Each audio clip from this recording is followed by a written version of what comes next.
This one's our signature lamb saddle roast from Saffron Alley. Trust me, it's easier than you might think.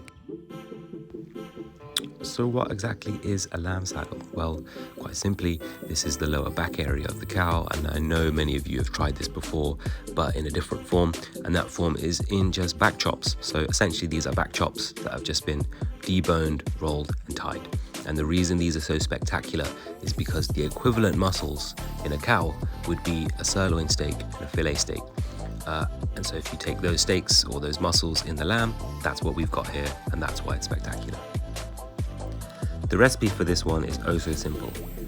Lemon juice, salt, and in our case tandoori masala, but you can use any spice mix that you like.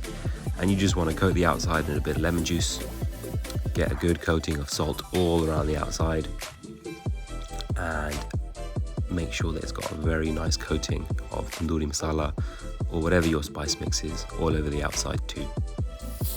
Now simply sear off the lamb saddle on all sides, get a pan on high heat, a little bit of oil, and just get that nice brown color getting through all the outside. Pop in an oven about 150-140 degrees. We're using a temperature probe here just to monitor the temperature, and we're also putting a little bit of water in the bottom of the oven just to stop things sticking and burning. So we've gone for an internal temperature of 158. You want to pull the lamb at that point, so that's around about 70 degrees Celsius. So that is corresponds to around about medium well. And once you take the lamb out of the oven, the temperature will continue rising to about 176. You saw there, that's about 74, 75 degrees. And now after letting it rest for about 10-15 minutes, just cut through.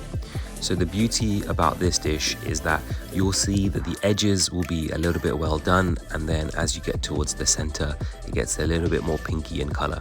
So if you've got fussy particular people in your family that just don't want to eat any sort of pink meat, then give them the cuts from the edges and then keep these nice rich pink ones for yourself. Look at that, beautiful color, juices flowing everywhere, really delightful dinner, super easy.